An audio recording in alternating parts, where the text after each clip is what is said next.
জয় গুরুচাঁদ, জয় শান্তি সত্য ক্ষমার জয়। জয় গুরুচাঁদ।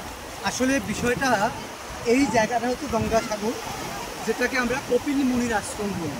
এই কপিল মুনির আশ্রম নিয়ে আমার একটা কৌতূহল ছিলই। তো এটা নিয়ে আমি যতটা চর্চা করেছি, যতটা অনুসন্ধান করেছি, এই কপিল মুনি বিষয়টা কি। আবার আমাদের শ্রী শ্রী হরিলীলামৃতে অথমঙ্গলাচরণের মধ্যে রয়েছে যে হয়গ্রীব অবতার, কপিলা অবতার, এই লাইনটা রয়েছে। তো আমার মাথায় ছিল যে হয়গ্রীব অবতার, কপিলা অবতার আর কপিল মুনির আশ্রম, এই কি সেই কপিলা? এটা খুঁজতে গিয়ে আমি খোঁজার চেষ্টা করে বিভিন্ন ধর্মগ্রন্থ খোঁজার চেষ্টা করলাম। সনাতনী হিন্দুদের যে ধর্মগ্রন্থ বিষ্ণু পুরাণ, সেই বিষ্ণু পুরাণ খুঁজে আমি দেখতে পাই সেখানে রয়েছে যে মৎস্য রূপ বা মৎস্য অবতার বা মাছ রূপ ধারণ, বিষ্ণুর মাছ রূপ ধারণ এই অধ্যায়টা পড়তে গিয়ে আমি দেখলাম যে বেদ, ইংলিশে বলে বেদম, এই সংস্কৃতে বলে বেদম, এই বেদম একখানি মাত্র ছিল, যেটা ছিল বিষ্ণুর হাতে।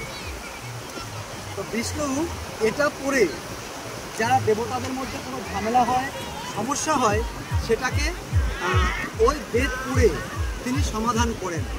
কিন্তু হয়গ্রীব নামক অসুর রাজা, অসুর মানে খারাপ নয়, অসুর হচ্ছে আমাদের আদিবাসী অসুরা যে মদ গাঁজা কিছু খায় না, তাকে বলা তো অসুরা। তো এই অসুর রাজ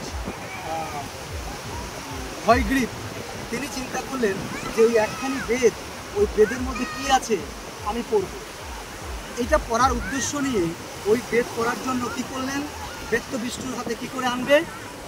তখন দেবতারা তেমনি সুরাপান করে, সুরা মানে বুঝতেই পারছেন এখন কি বলে, এরা এই সুরাপান করলে সুরর যে ঘুম, এরা 6 মাস ঘুমিয়ে থাকে, 6 মাস জেগে থাকে, এরা ঘুমালে আর ঘুম ভাঙে না। তো সেই বেদ যখন ঘুমিয়েছিল, ওই হয়গ্রীব বেদটাকে নিয়ে আসে, এনে পড়লেন। পড়তে যখন শেষ করে ফেললেন, তখন বিষ্ণুর ঘুম ভেঙে দেখতে পায় বেদ কোথায়, বেদ তো হয়গ্রীব নিয়ে গেছে। এবার হয়গ্রীবকে কি করে ধরা যায়? হয়গ্রীব কী করলেন, উনি ভাবলেন যে আমাকে মেরে ফেলবে, তাই তিনি শঙ্খের মধ্যে আশ্রয় নিলেন সমুদ্র গর্ভে। এই সেই সমুদ্র গর্ভ, যে সমুদ্র গর্ভে উনি আশ্রয় নিয়েছিলেন। তখন বিষ্ণু তাকে কী করে ধরবেন? বিষ্ণুর সঙ্গে সঙ্গে মাছ অবতার, মাছ রূপ ধারণ করবেন। মাছ রূপ ধারণ করবার পরে তিনি শঙ্খের সঙ্গে যুদ্ধে লিপ্ত হলেন এই সমুদ্র গর্ভে বসে। তখন মাছের লেজ দিয়ে, সমুদ্রকে দেখানোর কথা বলবো, সেই মাছের লেজ দিয়ে শঙ্খটাকে ভেঙে ফেললেন। ভেঙে যখন হয়গ্রীবকে হত্যা করতে গেলেন, তখন হয়গ্রীব জিজ্ঞাসা করলো যে এই বেদ একমাত্র বিষ্ণু ভিন্ন আর কারো পড়ার অধিকার থাকবে না? তখন বিষ্ণু তাকে আশীর্বাদ করলেন। এগুলো তাদের ধর্মগ্রন্থে, কাল্পনিক ধর্মগ্রন্থে লেখা রয়েছে যে তুমি পরবর্তী জন্মে কপিলা হয়ে যখন সমুদ্র তীরে বসবাস করবে, তখন এই বেদ সবাই পড়তে পারবে। তার মানে এটা যদি সত্যি হয়, তা বেদের জন্ম কবে, বিষ্ণু পুরাণের জন্ম কবে? সুকৌশলী চালকচন্দ্র সরকার সুকৌশলে এই বেদ এবং মনুসংহিতার বিরুদ্ধে এই লাইনের ভিতর দিয়ে তীব্র প্রতিবাদ করলেন। আর সেই প্রতিবাদের রহস্য ভেদ করবার জন্য, কিছু জানবার জন্য আমি সাগর বক্ষে এসেছি। এবার আমি একটু সাগর বক্ষে আবার নামবো। এই পর্যন্তই।